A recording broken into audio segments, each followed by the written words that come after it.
Good morning. I'm Carrie Jacobson with Jacobson Family Law, where we keep the drama out of your divorce.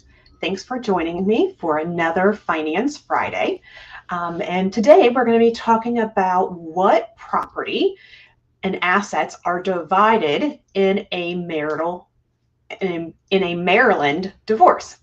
So if you have questions about a particular circumstance, please feel free to leave your questions in the comments and I will make sure that I get to those. But we want to talk about, what are the assets that couples will divide during a divorce in Maryland. And before I get to that, I just wanted to let you all know that I, along with a couple of other professionals, are going to be conducting a second Saturday workshop. And so for those of you who are not familiar with Second Saturday, it is a national group, and they are really in the goal of this project is to educate people who are contemplating divorce or in the midst of a divorce. And so Second Saturday deals with the legal, financial, and family and personal issues related to divorce in a logical and compassionate way. And so with the guidance of trained professionals such as myself, we have a financial certified divorce financial analyst and a divorce coach. Those who are attending will gain greater understanding of the confusing divorce process. The workshop is going to be held on October 11th, which is a Wednesday, from 6 to 8 p.m. It will be conducted by Zoom. So, if you have other obligations, you can tune in and get questions answered, listen to information that is presented by all of our professionals, and really is a great starting place for those who might be considering or contemplating divorce. There is a fee for the workshop of $25, but you can register either on our website, which is, I'm going to put the link here so that you can see that, jacobsonfamilylaw.com/media-post Second Saturday workshop. You can also find the registration on Eventbrite. If you have any questions, feel free to reach out to us and we can get you additional information. But want you to be aware that this workshop is forthcoming, and we will primarily be doing these just about every month. There might be a few months that we don't do them, but they'll be done pretty much every month. So for anyone who might be interested in just thinking about divorce and wants a bit more information from our professionals, be sure to check that out.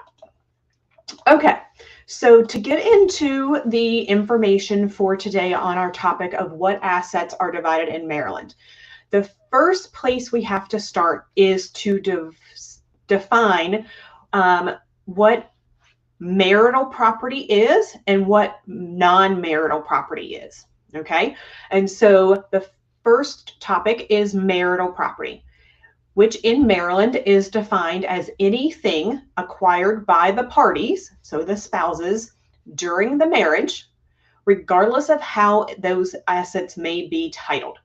So an example of this would be if a car was purchased during the marriage using funds earned during the marriage or savings, and that car may be in husband's name, it may be in wife's name, it may be in joint names.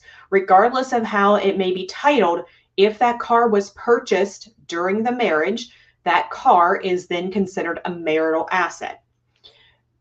Likewise, if you have a bank account and funds were put into that bank account during the marriage, then those funds in that bank account would be considered marital, even if it is titled in one individual's name. Then we have non-marital property. Non-marital property in Maryland is defined as those things that are not marital. Some of the exclusions to marital property are things that either party may have received by way of inheritance.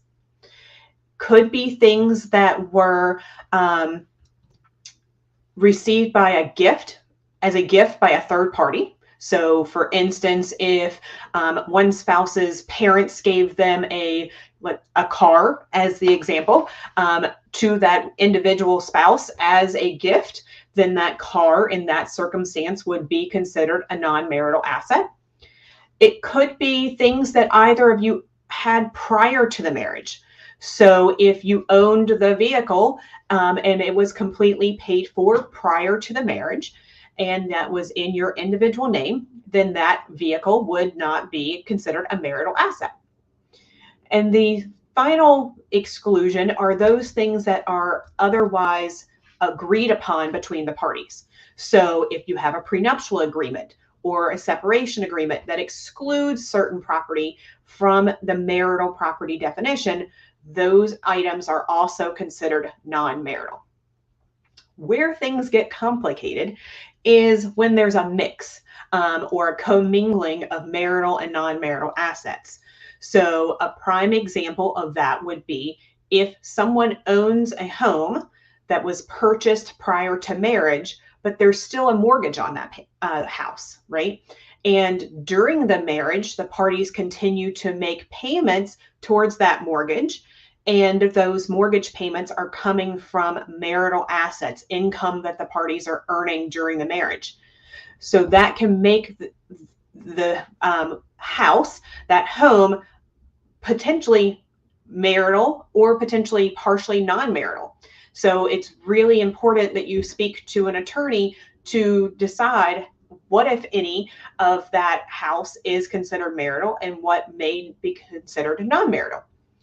Likewise, things that we commonly see would be retirement accounts. Maybe you were working at an employer prior to your marriage, and during that employment, you were saving money into a retirement account.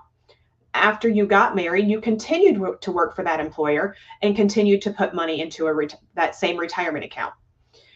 This process is a little bit easier to determine how much of that retirement account may be marital, because we can go back and look at the statements, that we can have experts look at the growth on what was premarital and what was marital to determine exactly how much of that should be considered a marital asset or a non-marital asset.